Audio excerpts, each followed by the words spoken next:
ini kepada seluruh peserta kami mohon untuk segera bersiap ya di depan layar masing-masing. Mungkin sebelum saya mulai boleh saya konfirmasi dulu apakah peserta sudah siap, sudah standby atau belum? Silakan mungkin boleh konfirmasi dengan mengirimkan reaction atau boleh juga merespon melalui chat box Bapak Ibu. Silakan. Apakah sudah siap atau belum? Silakan boleh kirimkan reactionnya Bapak Ibu. Oke.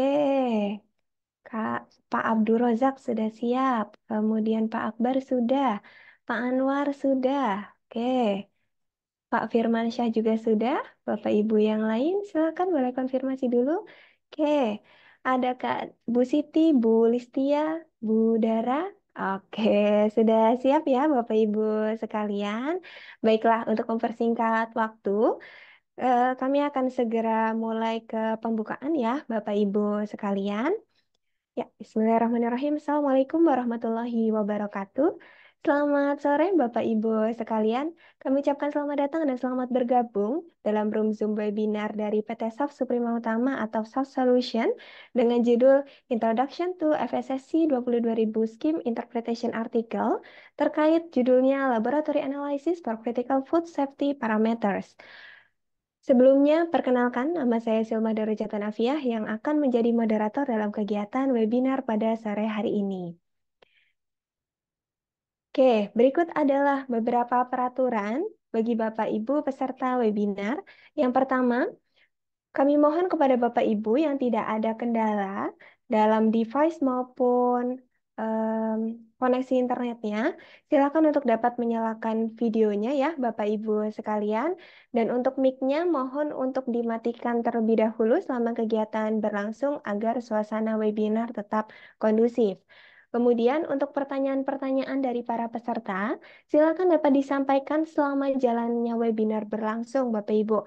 Dan silakan disampaikan melalui chat box. Lalu yang keempat, untuk link kehadiran dan link materi nanti akan kami bagikan pada akhir acara ya Bapak Ibu. Jadi kami mohon kepada seluruh peserta dapat mengikuti kegiatan dari awal hingga akhir dan nanti di akhir Bapak Ibu harus mengisi presensi untuk kami gunakan sebagai proses sertifikat. Kemudian yang terakhir, kami mohon juga kepada seluruh Bapak Ibu untuk dapat mendengarkan secara seksama kegiatan webinar hari ini ya, Bapak Ibu sekalian. Kemudian berikutnya, susunan acara dalam kegiatan hari ini, saat ini pada pukul 4:10, mohon maaf ya Bapak Ibu, waktunya agak molor sedikit. Saat ini kita sedang pembukaan terlebih dahulu, kemudian nanti setelah pembukaan, kita akan ada opening, update terkait FSCC 22000 versi ke-6 yang akan disampaikan oleh Bapak Gilang Anugrah Putra. Kemudian setelah opening update terkait persyaratan FSCC, nanti kita akan masuk ke inti materi, yaitu terkait Laboratory Analysis for Critical Food Safety Parameters yang akan disampaikan oleh Bapak Mulyono. Kemudian setelah itu kita akan masuk ke sesi materi, jadi nanti seluruh pertanyaan dari para peserta yang sudah masuk melalui chat box akan kami bahas pada sesi diskusi ini. Dan nanti di 5 menit terakhir ya Bapak Ibu, kita akan ada sesi penutupan dan foto bersama. Ya, kemudian bagi Bapak Ibu sekalian yang mungkin baru pernah mengikuti kegiatan kami, perkenankanlah kami untuk memperkenalkan terkait PT SAF Suprema Utama atau SAF Solution melalui video berikut.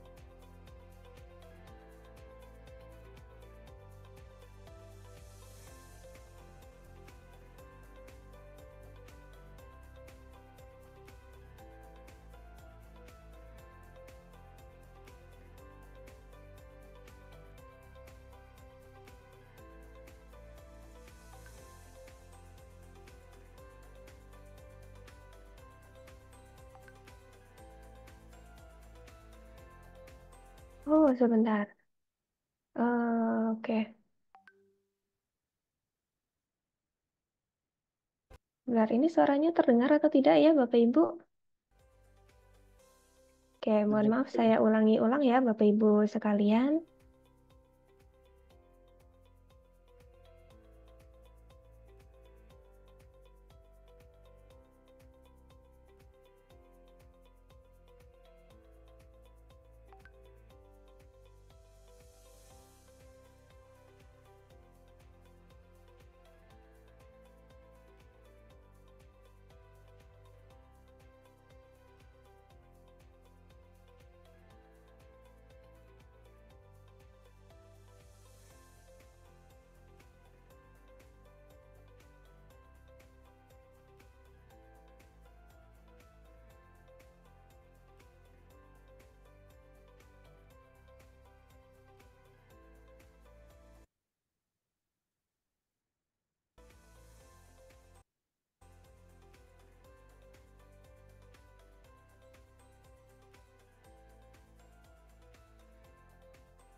Ya, oke, baik. Demikian video perkenalan singkat dari kami, Bapak Ibu sekalian.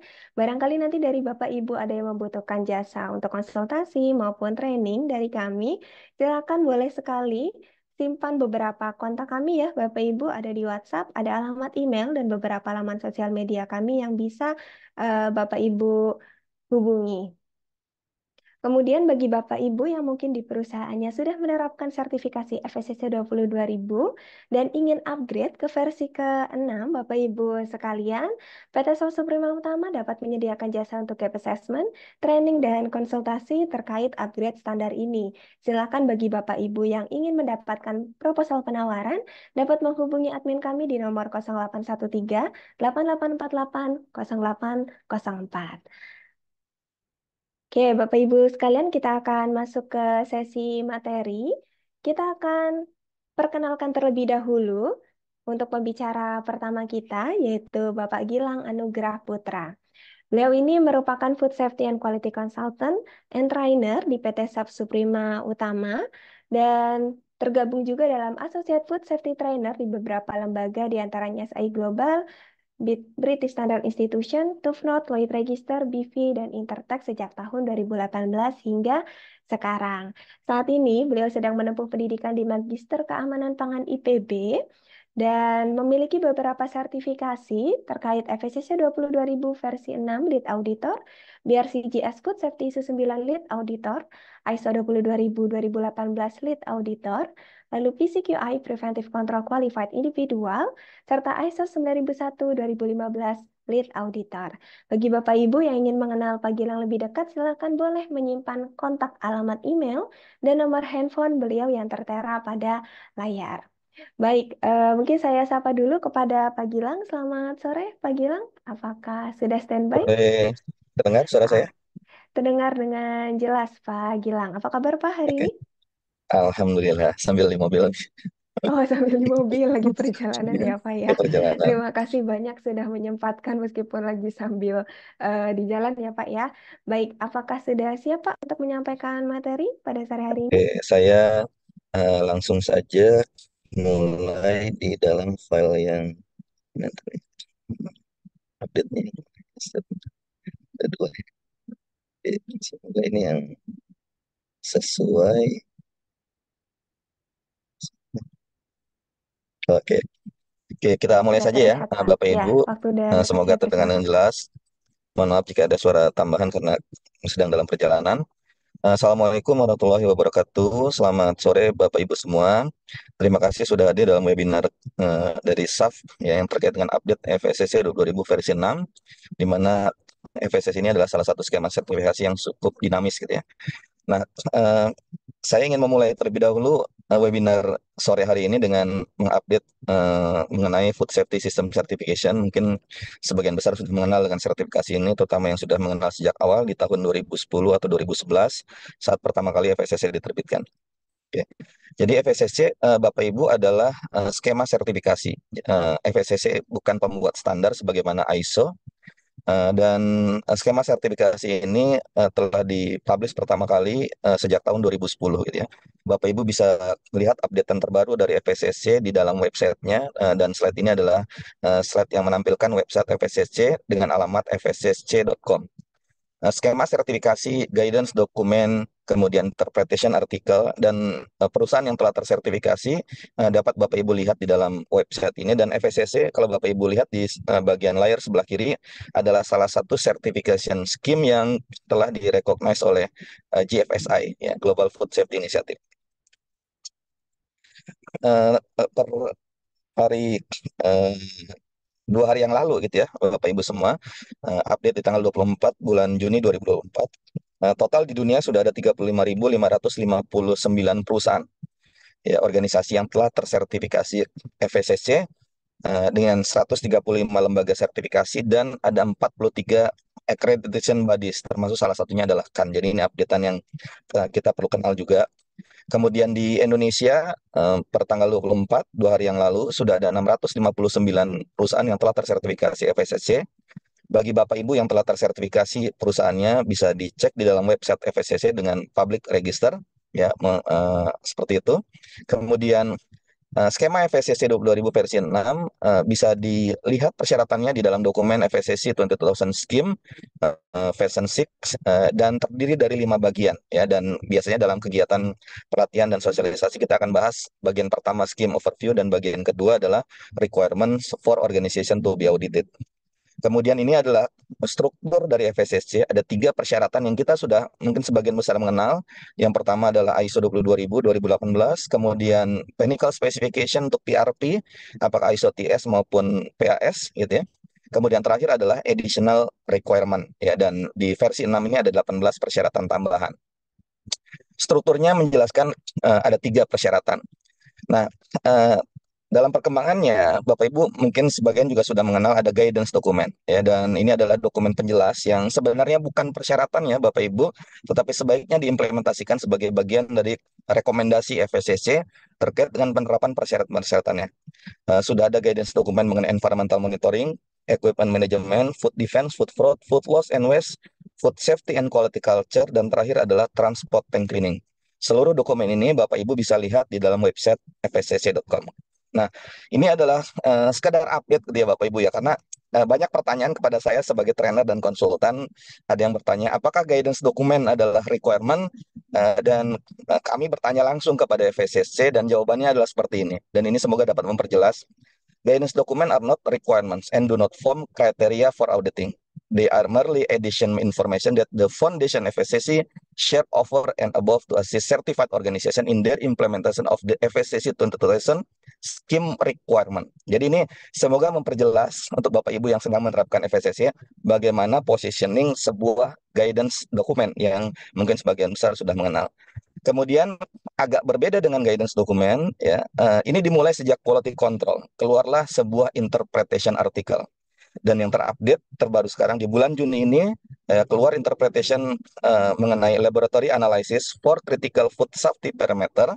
Hanya yang berbeda dengan guidance dokumen adalah ini saya sudah kasih underline warna merah gitu ya, Bapak Ibu semua. Di sini dijelaskan dalam keterangannya, certification bodies and certified organization need to adhere to this interpretation article, and it is the responsibility of the FSCC 2000 contact person to keep up to date with the interpretation articles and communicate it to the relevant parties within the CB or to certified organization as applicable. Jadi pembahasan mengenai interpretation artikel statusnya agak berbeda dengan guidance dokumen, di mana Bapak Ibu ya diminta untuk mematuhi persyaratan-persyaratan yang ada di dalam interpretation artikel. Nah, karena alasan itulah akhirnya kami di sore hari ini meminta waktu Bapak Ibu semua untuk mengikuti kegiatan webinar. Eh, Semoga webinar ini dapat berlangsung dengan baik dan mohon maaf jika setelah opening ini saya izin untuk tidak mengikuti secara langsung hanya melalui via suara. Sukses Bapak Ibu semua dalam kegiatan webinar ini dan semoga bermanfaat. Sampai jumpa di lain kesempatan. Terima kasih. Selamat sore. Assalamualaikum warahmatullahi wabarakatuh. Saya serahkan kembali kepada Mbak Silma. Silakan. Oke, baik. Terima kasih banyak kepada Pak Gilang sebagai pengantar atau pembuka ya, Bapak Ibu sekalian, sebagai materi pemanasan sebelum nanti masuk ke em, interpretation artikel yang akan disampaikan oleh Pak Mulyono.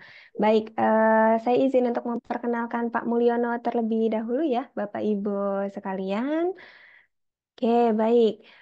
Pembicara selanjutnya adalah Pak Mulyono, Bapak Ibu sekalian. Beliau saat ini menjadi manajer mutu di suatu laboratorium pengujian dan beliau memiliki kompetensi untuk pengujian kimia, fisika, dan sensori. Saat ini beliau juga aktif menjadi trainer dan pendamping untuk kegiatan akreditasi ISO IC 17025 tahun 2017. Bagi Bapak Ibu yang mungkin ingin mengenal Pak Mulyono lebih dekat, silakan boleh add connection melalui LinkedIn atau silakan boleh juga menyimpan nomor telepon yang tertera pada layar ya, Bapak Ibu sekalian. Baik, saya akan sapa dulu kepada Pak Mulyono. Selamat sore, Pak Mulyono. Selamat sore Mbak Silma. Assalamualaikum Oke, apa warahmatullahi kabar Pak wabarakatuh. hari ini? Alhamdulillah baik Mbak. Betul. Sehat ya Pak ya? Tadi di kantor atau di rumah Pak? Ini baru pulang Mbak saya Mbak. Oh, baru pulang, Agak langsung kebut sampai ngisi rumah nih. webinar. Oke, baik ya. Semoga tenaganya masih ada ya Pak ya, masih semangat ini Insya dengan Allah. Insya 70 Allah. peserta webinar Ya, pada insya sore Allah. hari ini.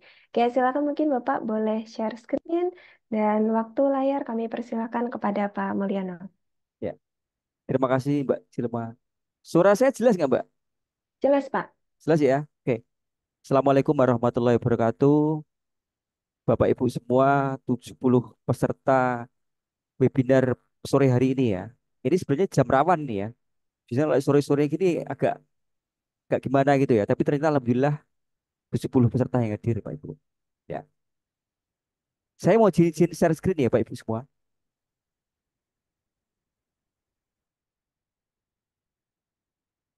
Terlihat ya Mbak Silma ya? Terlihat ya? Terlihat Pak, sudah. Oke. Ya, Bapak Ibu semua, ini saya melengkapi dari yang disampaikan Pak Gilang tadi ya. Ya. Jadi saya lebih fokus terkait dengan artikel terbaru terkait dengan FSSC ya. Karena di artikel yang baru ini yang terbit Juni ini ada sebuah kewajiban ya bagi organisasi yang sudah menerapkan standar FSC 22.000 itu untuk analisis laboratoriumnya itu kita harus membuktikan kompetensi kita ya. Oke, ini saya mulai yang pertama Pak Ibu ya. Jadi ini adalah definisi pangan ya. Saya buka Google ya. Pangan itu macam-macam ya.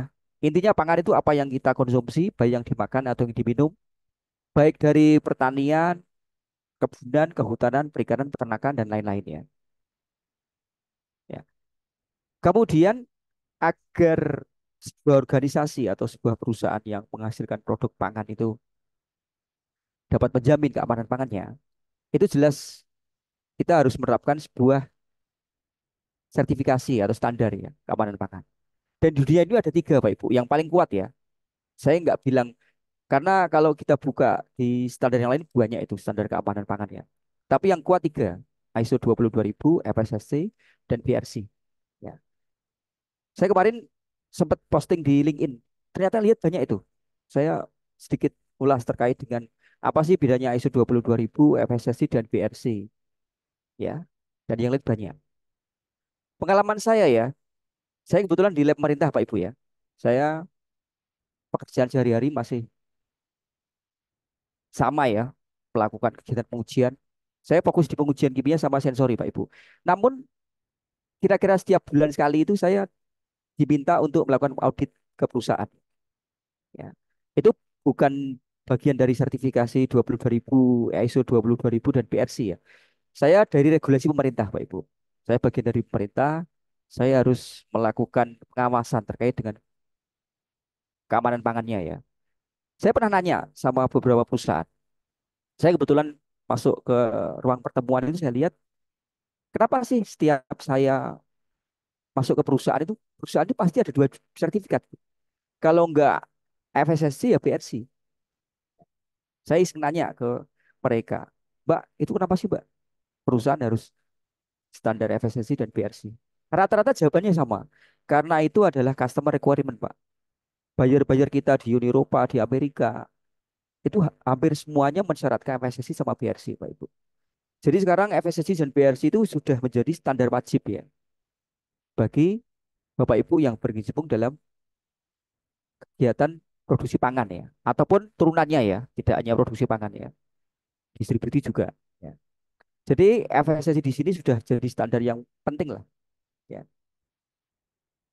Oke, ini adalah gambaran kalau kita melakukan kegiatan produksi pangan, Pak Ibu ya. Ya. Saya kalau misalkan melakukan kegiatan audit, isinya itu hanya ini kan. Kita menerima raw material, dari raw material itu kita processing, keluar output atau produk jadi. Ya. Ini gambarannya ini. Ini gambarnya ya Pak Ibu ya. Saya tahun kemarin tuh jadi konseptor SNI ya.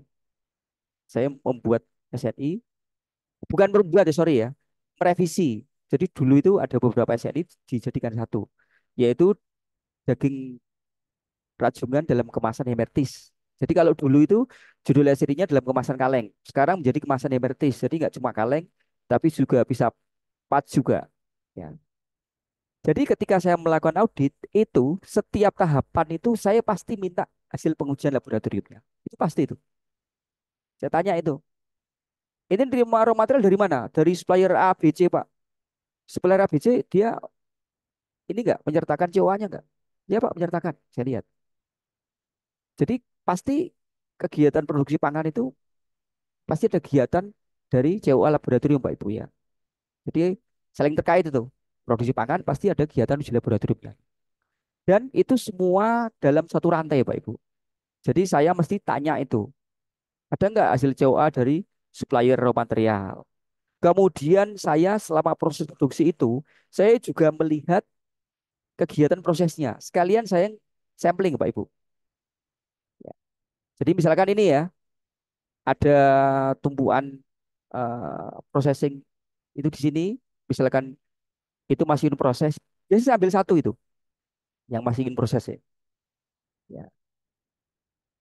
Kemudian sampai akhir ya, sampai tahapan akhir saya juga ambil. Ya. Jadi saya mesti ambil in proses, saya juga mesti ambil sampel end product. Kalau raw material enggak, kalau raw material saya lah sama suppliernya ya. Karena rata-rata hasil pengujiannya juga dari lab-lab yang sudah kompeten ya. Dari Bapak Ibu ya. Jadi yang namanya kegiatan pengujian laboratorium itu di pangan tuh sebuah keniscayaan Pak Ibu. Dan itu harus dilakukan baik oleh QC atau QA ya. Karena saya 5 tahun di perusahaan sebagai QC, ya. Itu pasti ada itu hasil pengujian dari laboratoriumnya. Kira-kira kalau pangan itu tiga Pak Ibu ya. Jelas satu sensori, dua kimia dan mikrobiologi. Ya. Untuk kimia sama mikrobiologi ini adalah sebuah indikator keamanan pangan, Pak Ibu. Itu yang bilang bukan saya ya, tapi dari POM itu. Ya. Jadi POM itu mensyaratkan bahwa satu, untuk pengujian mikrobiologi itu cemaran bakteri itu masuk masuk dalam standar keamanan pangan. Kalau kimia itu yang jadi standar keamanan pangan itu logam berat tuh. Makanya Bapak Ibu kalau nanti lihat semua SNI pangan itu pasti ada pengujian mikrobiologi, bakteri, dan logam berat. Karena itu sudah persyaratan dari POM itu ya. Nah, dan akhirnya memang terbukti ya Pak Ibu ya. FSSC sebagai sebuah standar yang kredibel dunia ya, selain dari BRC, itu dua besar lah, dua besar standar yang paling banyak dipakai itu. Ya. Itu akhirnya mensyaratkan bahwa untuk laboratorium itu harus kompeten dan itu dirilis pada Juni kemarin ya. Sorry, bukan Juni kemarin, ini masih Juni ya. Jadi Juni ini dan saya dapat info itu, saya lihat di eh, internet, kemudian saya download itu. Ya, saya download, kemudian saya pelajari dan hasilnya nanti akan saya sampaikan ke Bapak Ibu semua ya. Kira-kira apa-apa yang perlu kita persiapan terkait dengan kompetensi lab kita, Pak Ibu. Ini saya ambil dari yang protokol 3.1 ya di artikel ini ya. Yang pertama, Bapak Ibu harus memahami bahwa FSC itu tidak mensyaratkan labnya harus akreditasi. Kalau kata-kata jelas-jelas itu ya. Ini tidak saya share yang versi bahasa Inggrisnya, langsung saya translate bahasa Indonesia. Jelas tidak mengharuskan. Tapi ada tapinya ya.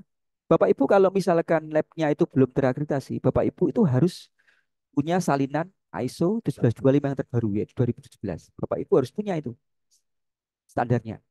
Kalau Bapak Ibu belum punya, segera nanti beli di situsnya anu ya, apa? pesta.bsn.go.id. Ya. Kemudian yang ketiga, bagi laboratorium yang sudah terakreditasi, baik labnya ataupun ruang lingkupnya, untuk semua persyaratan di artikel FSSI ini sudah tidak perlu dijalankan, Pak Ibu.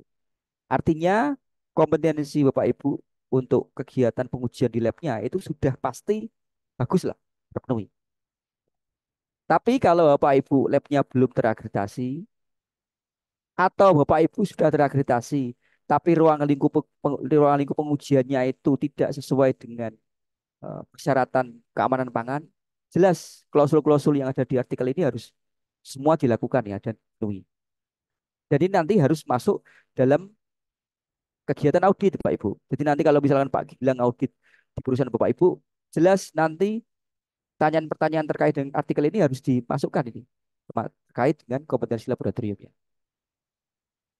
Oke, ini sedikit saya bahas akreditasi. Bapak Ibu nanti kalau misalkan labnya sudah terakreditasi, ya, dapat sertifikat kayak gini. Jadi tertulis secara jelas.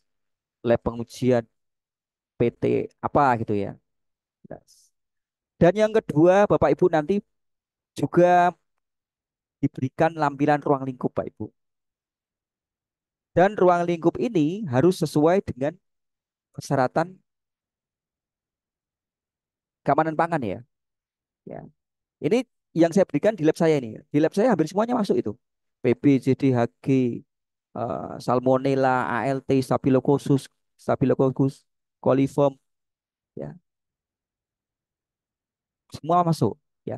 Jadi tidak hanya labnya yang terakreditasi, tapi ruang lingkupnya harus masuk juga. Terutama ruang lingkup yang termasuk standar keamanan pangan ya. Ya. Ini ya Pak Ibu ya. Jadi kalau Pak Ibu nanti kepengen lihat standar nasional ya, saya nggak lihat belum buka standar-standar yang internasional. Ini standar internasional nih. POM itu ada dua aturan tuh. POM nomor 13 itu terkait dengan cemaran mikroba. Jadi di aturan ini secara jelas disebutkan secara spesifik ya. Saya punya produk misalkan nugget. Apa itu yang dipersyaratkan? Yang kedua, logam berat juga dipersyaratkan. Yang pasti itu tiga ya, PBJDHG. Yang lainnya biasanya ada tambahannya ya. Ini contohnya Ini saya kemarin 2023 menjadi konseptor SNI untuk produk rajungan kaleng. Ya, ini ya yang dipersyaratkan ya. Dan ini konsensus ya, bukan saya yang menerapkan ya, tapi kita konsensus. Saya sebagai pembuat, kemudian ada juga wakil dari pengusaha, ada wakil dari pemerintah, ada wakil dari POM, semuanya masuk memberikan masukan.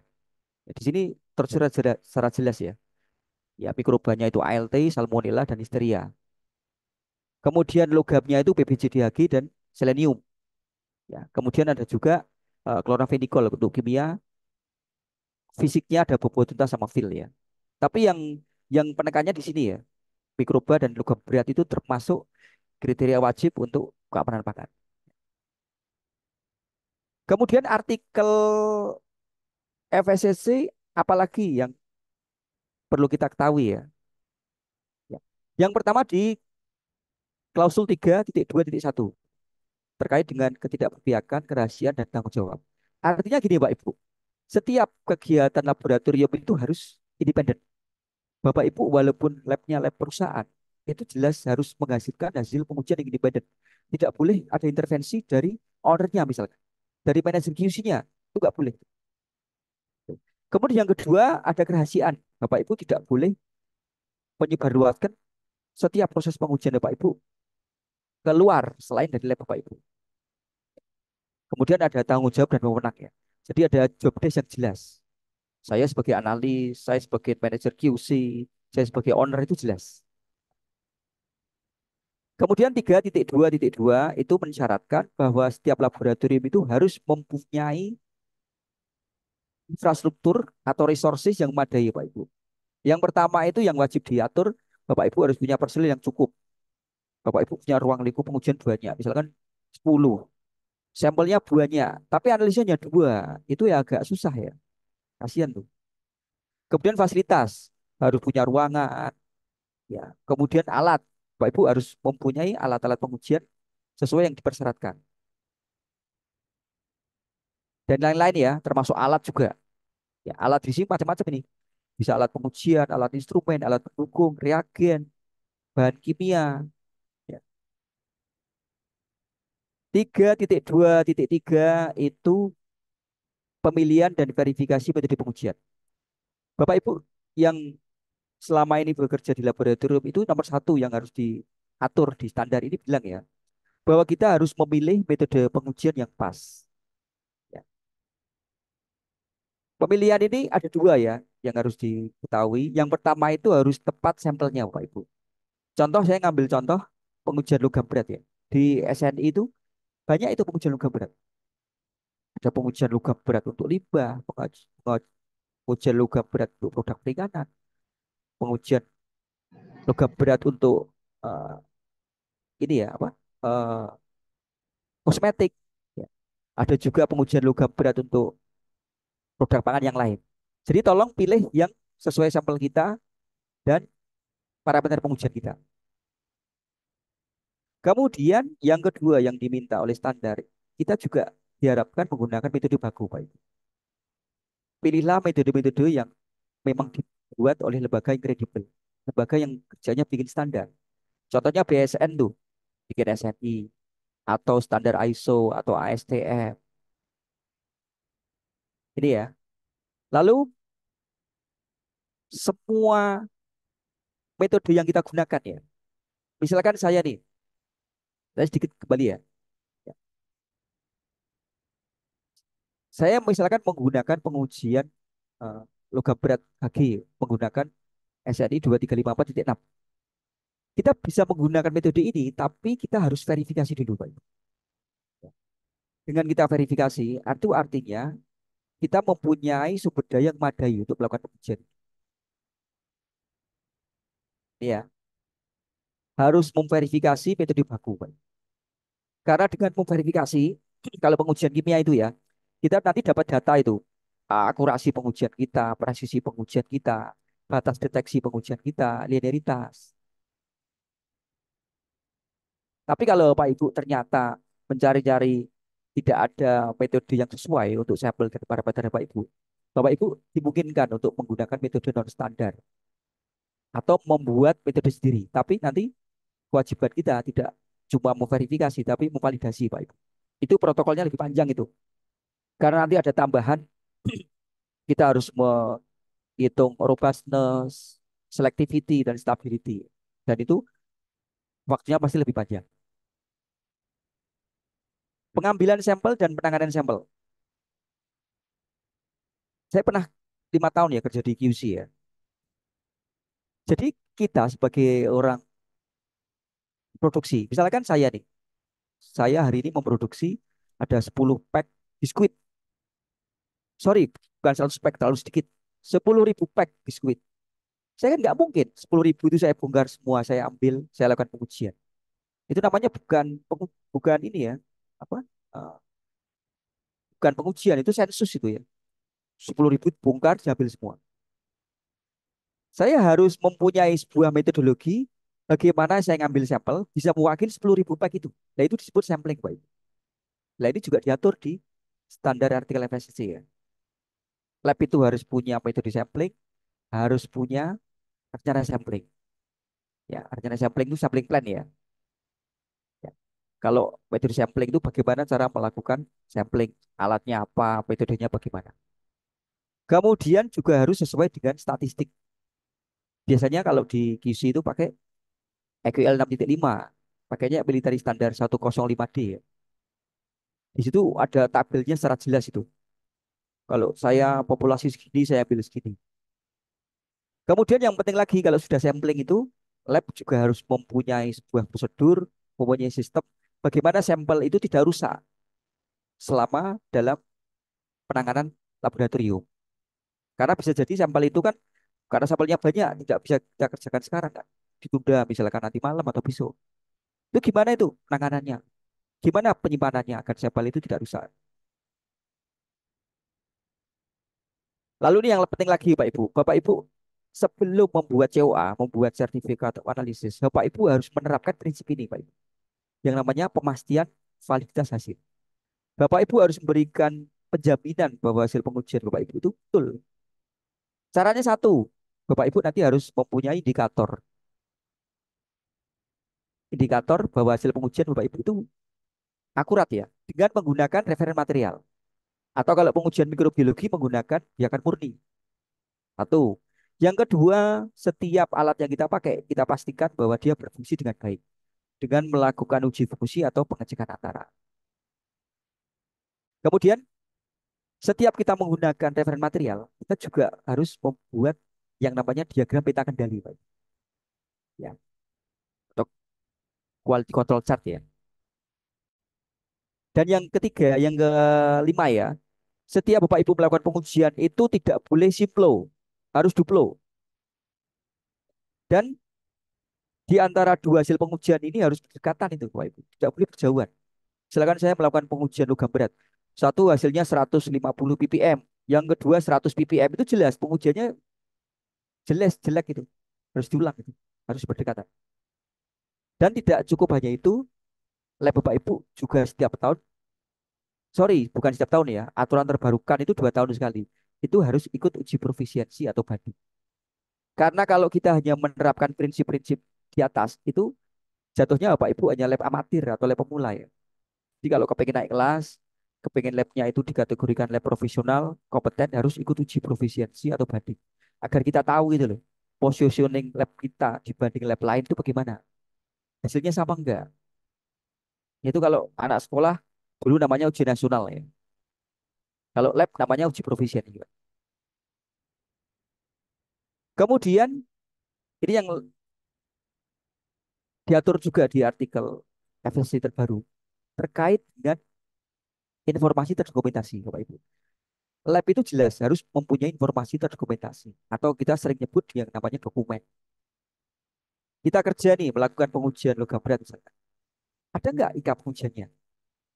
Harus ada itu. Ada nggak SOP prosedur pengujian dari terima sampel sampai jadi hasil uji? Ada nggak? Kalau kita punya alat, kita bagaimana cara melakukan pengecekan antara? Itu ada nggak IKA-nya? Itu ada, semua harus ada, Pak. Ya. Jadi harus ada informasi terdokumentasi atau dokumen. Kemudian juga harus membuat pelaporan hasil pengujian atau yang kita sebut COA ya. Karena bukti hasil kerja kita dari COA, Pak Ibu. Karena kita nggak mungkin menyampaikan ke pelanggan bahwa hasil pengujiannya bagus. Dan ini adalah laporan yang ada di COA, Pak Ibu ya. A sampai M itu banyak itu. Dan yang penting lagi itu yang klausul G, Pak Ibu. Kalau Bapak Ibu itu sampelnya tidak sampling sendiri, artinya sampelnya itu dibeli oleh bagian produksi. Kita pasif, harus ditulis itu. Sampel itu tidak mewakili satu populasi, hanya berlaku pada sampel yang dikirim kepada lab. Itu persis dengan lab saya. Lab saya nggak pernah sampling, makanya di COA-nya tertulis ya, tidak mewakili satu populasi. Kemudian klausul 32.8 ya. Setiap laboratorium itu menemukan ada ketidaksesuaian. Misalkan nih, saya menggunakan alat oven, tapi ovennya tidak mencapai suhu yang saya tentukan, misalkan 100 derajat. Itu gimana itu? Protokolnya harus diatur, Pak. Itu namanya manajemen ketidaksesuaian. Contoh lagi, Bapak Ibu, melakukan pengujian mikrobiologi. Kan ruangannya harus steril tuh. Tapi Bapak Ibu masuk ruangan, Bapak Ibu menemukan ada genteng yang bocor, bahkan sampai tembus ke plafonnya. Itu jelas pengaruh itu. Nah, itu bagaimana penanganannya? Nah, itu harus diatur di aturan ini ya, manajemen ketidaksesuaian. Lalu 332, Bapak Ibu, setiap Bapak Ibu melakukan kegiatan produksi, kemudian yang melakukan kegiatan laboratoriumnya itu bukan internal, artinya eksternal. Misalkan Bapak Ibu memproduksi ini ya, sarden kaleng misalkan. Bapak Ibu kebetulan labnya saya sebagai lab eksternal. Itu kewajiban Bapak Ibu satu, Bapak Ibu tuh minta sama lab eksternalnya itu punya nggak sertifikat ISO 1725? Kalau dia punya, minta ruang lingkupnya itu memuat terkait dengan standar-standar pengujian keamanan pangan nggak? Tapi kalau dia nggak belum atau belum terakreditasi ya, Bapak Ibu harus audit ke sana. Harus diaudit ke sana dan pastikan labnya itu menerapkan yang klausul-klausul tadi yang saya sampaikan Pak Ibu. Itu ya. Jadi boleh lab eksternal, tapi pastikan lab eksternalnya itu juga sesuai dengan prinsip-prinsip standar ISO 1725. Ya. Terima kasih Mbak Zilma. Oke, baik. Sudah selesai ya, Pak, ya, untuk penyampaian materinya. Terima Ya, kasih banyak, Pak Mul, berbobot sekali. Oke, setelah ini nanti kita akan masuk ke sesi diskusi ya, Pak Mulyono. siapa? Ini kepada para peserta, materi yang disampaikan oleh Pak Mulyono sudah selesai. Silakan bagi Bapak Ibu yang ingin bertanya, boleh sampaikan pertanyaannya melalui chat box. Silakan diketik dulu, boleh ya, Bapak Ibu sekalian. Sambil menunggu pertanyaan dari peserta, saya izin menyampaikan informasi tambahan ya, Bapak Ibu sekalian. Jadi nyambung dengan apa yang tadi disampaikan oleh Pak Mulyono. Tadi yang disampaikan oleh Pak Mulyono baru kulit-kulitnya aja gitu ya, Pak Mulyono ya, belum Iya, Mbak, sampai betul. detail eh, persyaratannya. Bagi Bapak Ibu yang ingin mempelajari lebih detail bagaimana perizinan laboratorium terkait parameter kritis keamanan pangan ya berdasarkan ISO 17025. Silakan bisa mengikuti kelas online kami yang akan diselenggarakan pada hari Sabtu tanggal 13 Juli 2024 Bapak Ibu sekalian.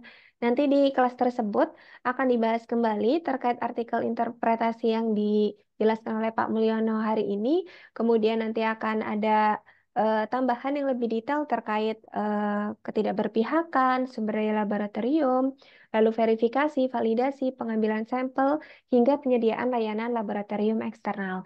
Bagi teman-teman peserta hari ini, khusus akan kami berikan diskon 20% ya, tapi maksimal registrasi dilakukan pada tanggal 30 Juni 2024.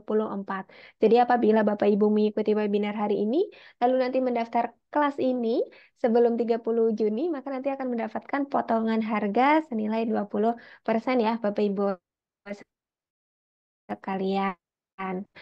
Silakan bagi Bapak Ibu yang tertarik untuk mengikuti kelas ini dapat mendaftar melalui link bit.ly/registrasi SAF 8 Bapak Ibu. Atau nanti bila ingin bertanya-tanya terlebih dahulu, silakan dapat menghubungi admin kami ya Bapak Ibu, bisa melalui LinkedIn, WhatsApp maupun Instagram. Oke, baik. Kita masuk ke sesi diskusi ya, Bapak Ibu ya. Ini sudah ada dua pertanyaan yang masuk. Bagi Bapak Ibu yang belum selesai ngetik, silakan diselesaikan ya. Nanti akan kami bahas untuk setiap pertanyaan yang masuk selama waktu masih tersedia. Saya izin membacakan pertanyaan yang sudah masuk ya, Pak Mulyono. Ya. Oke, pertanyaan pertama dari Pak Arizal. Untuk hasil analisa lab, tadi dalam bentuk COA ya, Pak Mulyono ya disampaikannya. Misalnya kita memberikan informasi hasil analisa ke bagian utility dan produksi. Apakah harus sesuai dengan format COA atau di form laporan harian atau by WA itu masih diterima, Pak Mulyono? Mungkin ini mempertimbangkan dari persyaratan di ISO 17025 ya, Pak ya. Ya, Silakan Pak Mul. ya, terima kasih Pak Arizal ya. Untuk pelaporan ya Pak. Jadi pelaporan itu harus sesuai dengan standar ini ya. Ya, nih, harus ada semua nih.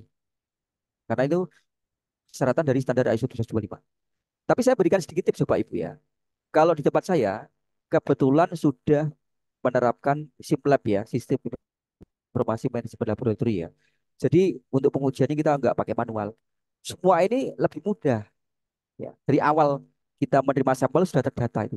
Sampelnya dari mana, sampelnya jumlahnya berapa, terdata semua. Itu tinggal print saja di COA. Itu Pak Ibu. Tapi wajib ya, wajib. Oke, berarti kalau tadi belum menggunakan sistem yang Pak Mulyono contohkan, itu tetap harus ada hard copy Iya, sewanya gitu ya, Pak ya? nggak harus hard copy Mbak. Kalau di tempat saya sekarang Oh, sudah oke. sudah menggunakan digital ya. Pakai PDF boleh, pakai JPEG boleh. Oke. Baik, tapi tetap Format formatnya ya, COA gitu format ya, Pak ya? ya. Tidak tidak dalam bentuk form laporan Nggak harian boleh, nggak atau boleh. informasi melalui WhatsApp Ya, saja gitu ya, Pak? nggak boleh. Oke, baik. Terima kasih atas jawabannya Pak Mul kepada Pak Rizal. Bila ada feedback, silakan bisa disampaikan melalui chatbox. Lanjut ke pertanyaan kedua ya Pak Mulyono. Ini dari Ibu atau Bapak ya, Bu Septi Morani menanyakan untuk pembuatan laporan, apakah wajib dilakukan dengan menulis tangan atau dapat dilakukan dengan sistem pencatatan digital Pak Mulyono? Sebenarnya di standar ISO 125 tidak mewajibkan ya Pak Ibu ya. Ya. Jadi mau manual boleh, digital boleh ya. Tapi pengalaman kita ya di lab kita, kalau Bapak Ibu sampelnya sedikit itu manual oke lah. Tapi kalau sampelnya banyak itu sudah pasti kewalahan. Jadi memang itu nanti sebuah tuntutan lah. Kalau sampelnya banyak itu pasti kita mau nggak mau harus pakai digital karena lebih mudah. Termasuk tanda tangannya ya. Dulu kita pakai tanda tangan basah, tapi sekarang sudah pakai QR itu. Lebih enak dan cepat. Jadi pimpinan itu hanya ngeklik aja, tanda tangan sudah masuk ya. Nggak usah datang tanda Oke. tangan itu. Oke, Itu ya berarti Mbak. secara digital boleh ya, Pak ya? Boleh Mbak dan sangat dianjurkan ya. Oh, sangat dianjurkan. Sangat dianjurkan. Oke, tadi kan Bapak cerita tanda tangannya pakai QR, tapi kan kadang mungkin ya Pak, tanda tangannya tuh ada yang kayak tanda tangan digambar gitu loh Pak. Itu valid juga nggak Pak kalau di laporan? Boleh Mbak. Kalau di Oh, tetap boleh. standar itu hanya bilang ya. Itu yang klausul L ya Bapak Ibu ya. Bisa dibaca. Harus jelas siapa personil yang mengesahkan. Harus jelas Hmm. namanya. Dan dia harus mengetahui gitu loh. Entah dia mau pakai klik, mau pakai tanda tangan, mau pakai paraf, mau pakai stapel silahkan. Tapi yang pasti dia tahu bahwa hasil pengujian seperti ini dan dia mengesahkan. Oke, berarti tidak ada ketentuan detail ya Pak ya, apakah Wah, nanti wah, pengesahannya itu harus pakai QR atau metode wah, ya, tertentu gitu ya Pak ya. Yang ya, penting jelas disepakati di ya, satu organisasi tersebut gitu ya ya. Pak ya. Dan Oke, ditulis prosedur ya, Bapak Ibu ya. Termasuk gini oke. harus ditulis prosedur. Ya. Hmm, oke, baik. Terima kasih banyak atas jawabannya, Pak Mulyono. Kepada Ibu Septi Morani, apabila ada feedback, silakan boleh disampaikan melalui chat ya. Oke, lanjut ke pertanyaan berikutnya, Pak. Ini lumayan banyak pertanyaannya. Pertanyaan dari Pak Firman Syah Fatur. menanyakan apabila parameter critical food safety dilakukan oleh lab eksternal, apakah hanya dokumen sertifikat ISO 17025 dan dokumen ruang lingkup atau scope saja? Apakah perlu dicantumkan statement sesuai dengan FSSC Lab Interpretation dalam kontrak atau penawaran, Pak Mulyono? Oh, makasih ya Pak teman saya. Saya membaca ini ya Pak Ibu ya. Saya baca di sini di artikel FSC itu menulis secara jelas ya. Nomor 3 itu, jika lab memiliki akreditasi ISO IC 125, itu jelas semua persyaratan terpenuhi. Jadi Bapak Ibu, persyaratan itu ini ya, mengikat dua ya. Lab internal ya, lab eksternal ya. Jadi kalau lab eksternal Bapak Ibu itu sudah terakreditasi dan dia sudah memberikan bukti ya, sudah menyampaikan sertifikat akreditasi, ruang lingkupnya juga ini ya, ruang lingkupnya juga sesuai dengan standar keamanan yang diminta sesuai dengan produk Bapak Ibu. Seharusnya sudah selesai itu. Jadi nanti kalaupun ada pertanyaan saat audit, tidak mungkin sampai sampai nanya kompetensi dan lain. Sudah selesai dengan sertifikat. Itu ya, Pak Firmansyah ya. Baik, terima kasih atas penjelasannya Pak Mulyono. Oke, lanjut ke pertanyaan berikutnya ya Pak ya. Ini ada pertanyaan dari Ibu Dara. Menanyakan jika metode yang digunakan non STD itu non standar mungkin Non ya Pak standar, ya, non standar ya. untuk uji mikro hanya pengecekan berdasarkan limit nilai total mikrobanya dari customer misalnya sekian. Baiknya dari ini baiknya diupdate FSSC versi 6 ini bagaimana? Lalu uji antara bisa dijelaskan sedikit bagaimana mekanismenya Pak Mulyono? Ini Bu, kita itu diberi keleluasaan ya, mau menggunakan metode standar atau baku. Tapi yang penting itu tercantum di sini, Pak. Tercantum di sini. Artinya gini ya, ketika parameternya itu sudah tercantum di sini. Misalkan saya melakukan pengujian Staphylococcus menggunakan SNI 2332 atau saya menggunakan metode sendiri. Itu artinya kompetensi kita itu sudah diakui Pak Ibu, oleh KAN ya, Komite Akreditasi Nasional sebagai lembaga tertinggi terkait dengan penilaian kompetensi. Itu Pak Ibu ya. Jadi syaratnya harus tercantum dulu Pak Ibu. Tapi ada kewajibannya itu. Kalau metodenya baku harus verifikasi, kalau non baku harus divalidasi. Itu Pak Ibu ya, tercantum ya. Kemudian turunannya ya tadi itu ya, harus harus punya CRM, harus uji banding, pengecekan antara alat, verifikasi. Itu Bu, udara ya.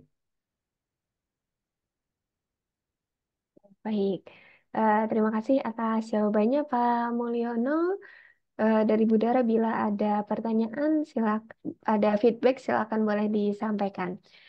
Pak Mul ini tadi ada feedback dari Pak Firmansyah. Melanjutkan pertanyaan yang tadi ya Pak ya. Kalau misalnya lab eksternalnya sudah terakreditasi ISO 17025, kemudian di LHU-nya, lembar hasil uji dari lab eksternal Eksternal. tersebut, apakah perlu memenuhi ketentuan pada klausul 3.2.7 terkait documented information and reporting of result atau sudah dianggap compliance? Sudah dianggap komplain Pak Ibu. Sudah pasti itu Hmm, sudah sesuai lah. oke, baik. Berarti pokoknya kalau sudah terakreditasi, udahlah ya Pak, beres, Ya, aman, sudah tenang, lancar ya, sudah semuanya ya aman udah lancar ya Pak ya. dan pasti bagus ya hasil ujinya. Oke. Oke, baik. Terima kasih atas jawabannya Pak Mulyono. Semoga cukup ya Pak Firmansyah penjelasan dari Pak Mul. Oke, kita lanjut pertanyaan berikutnya Pak. Ini ada pertanyaan dari Pak Muhammad Rizky. Menanyakan apakah perusahaan boleh menerapkan uji mikrobiologi tambahan selain yang diatur oleh SNI atau BPOM, Pak Mul? Jadi ini ya Bapak Ibu informasi ya. Jadi yang namanya persyaratan itu, apakah persyaratan pengujian, apakah persyaratan standar mutu keberterimaan hasil pengujian dan lain-lain. Itu nomor satu, kuncinya itu pasti customer requirement.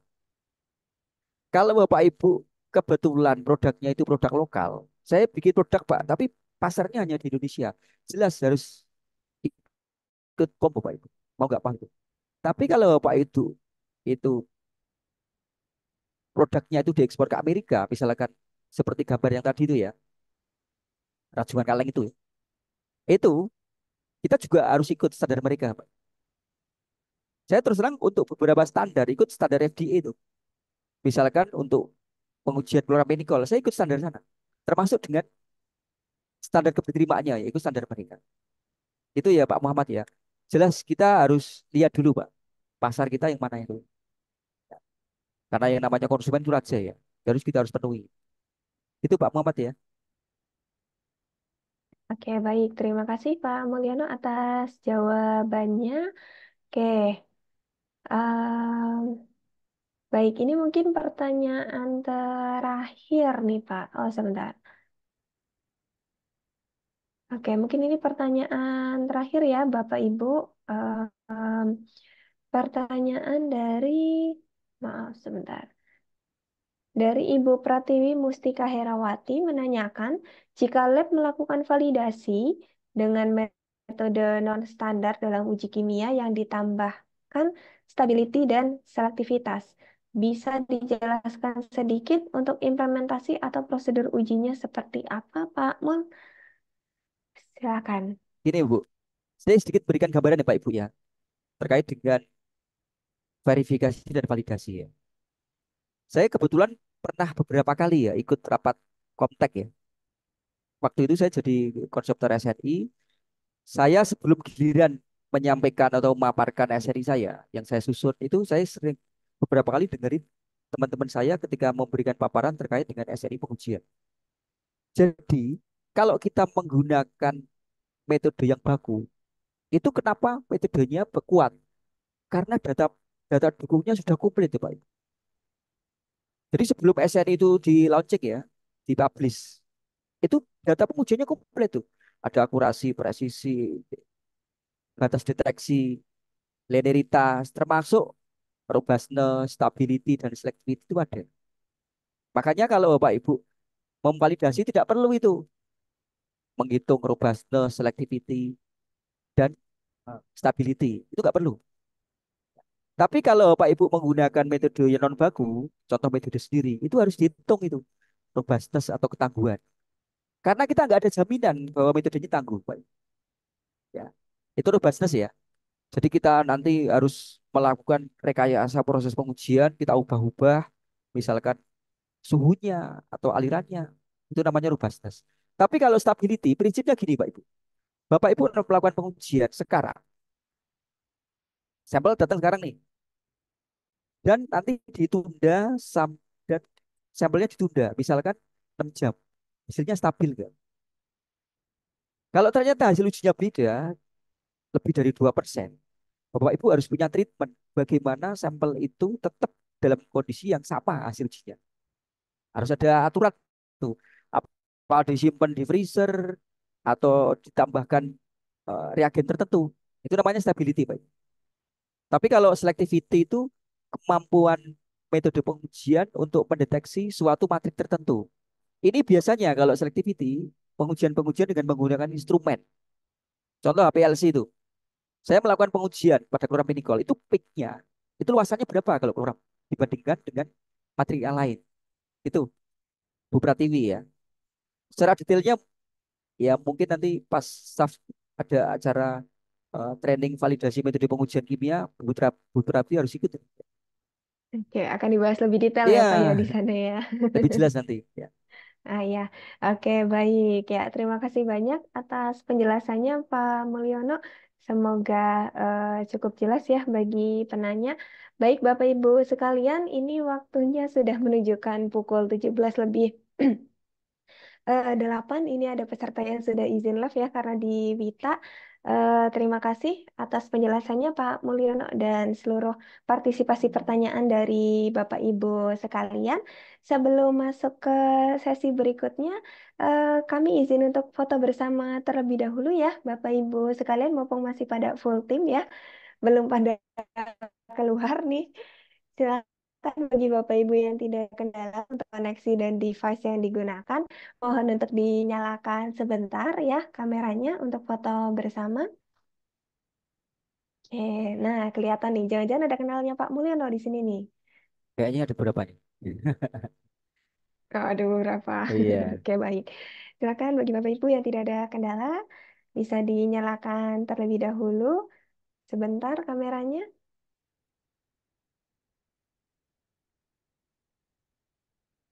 Oke, ini untuk layar pertama sudah menyala semuanya ya, Bapak Ibu ya. Mulai dari ada Pak Akbar, ada Pak Doni, Ibu Nailah, Pak Wahyu, Pak Abdul Rozak, dan lain-lain.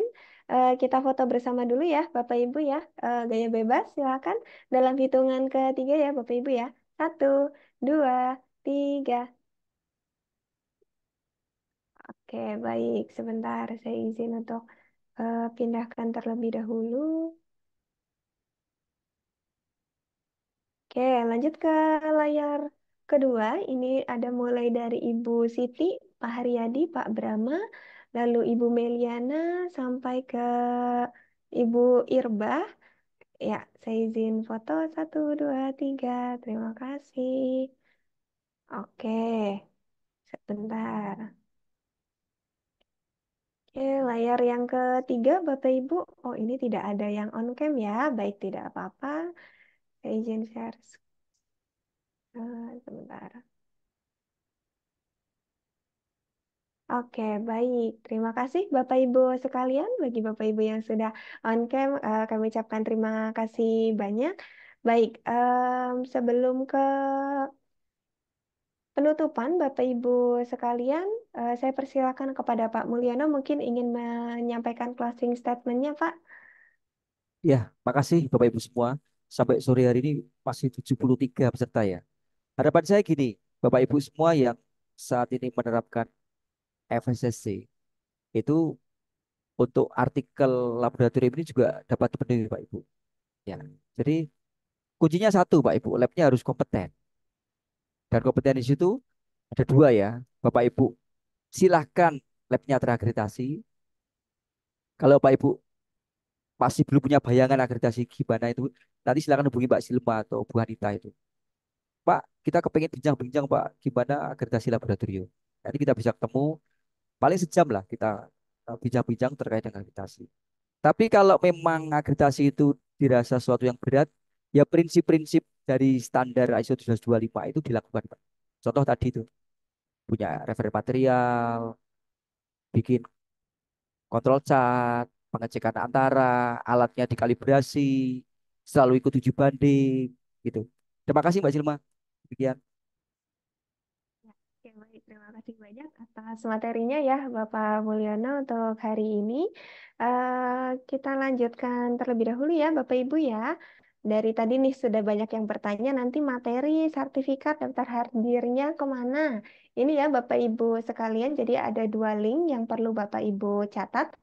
Untuk unduh materi dan unduh e-sertifikat, silakan nanti Bapak Ibu bisa lakukan di bit.ly/webinar SAF2. Kemudian untuk daftar hadir kegiatan training hari ini, silakan dapat Bapak Ibu isi melalui link bit.ly/kehadiran SAF ya Bapak Ibu ya. Saya bantu kirimkan linknya di chat ya Bapak Ibu biar bisa langsung diklik. Oke, silakan untuk link kehadiran atau daftar hadir sudah saya kirimkan melalui chatbox. Bisa Bapak Ibu akses ya dan diisi. Bagi Bapak Ibu, pastikan untuk mengisi daftar hadirnya karena nanti untuk proses sertifikat kami akan mengacu pada data daftar hadir tersebut. Jadi apabila Bapak Ibu tidak mengisi daftar hadirnya, maka nanti kemungkinan besar sertifikatnya tidak akan muncul di dalam Google Drive tersebut ya Bapak Ibu ya. Nanti untuk Google Drive e-sertifikatnya akan kami unggah pada H+7 hari kerja ya Bapak Ibu setelah kegiatan webinar hari ini. Jadi mohon untuk ditunggu Bapak Ibu sekalian, nanti pada H+7 hari kerja sertifikatnya baru akan kami unggah. Bila nanti ada revisi nama atau ada kekurangan informasi terkait peserta, silakan dapat menghubungi admin kami untuk konfirmasi lebih lanjut ya Bapak Ibu sekalian. Ya, demikian rangkaian kegiatan webinar dari PT SAF Suprema Utama pada sore hari ini, Bapak Ibu sekalian. Kami ucapkan terima kasih banyak atas partisipasi dan kehadirannya, Bapak Ibu. Semoga apa yang sudah disampaikan oleh Pak Gilang dan oleh Pak Mulyono hari ini dapat bermanfaat bagi Bapak Ibu sekalian.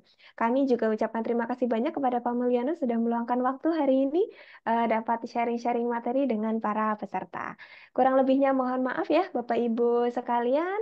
Sampai jumpa dalam kegiatan Soft Solution berikutnya dan silakan dapat memberikan ulasan tentang kami di Google atau bisa juga silakan follow kami melalui laman sosial media LinkedIn, Instagram, atau silakan boleh juga menyimpan nomor WhatsApp kami untuk update-update kegiatan yang terbaru.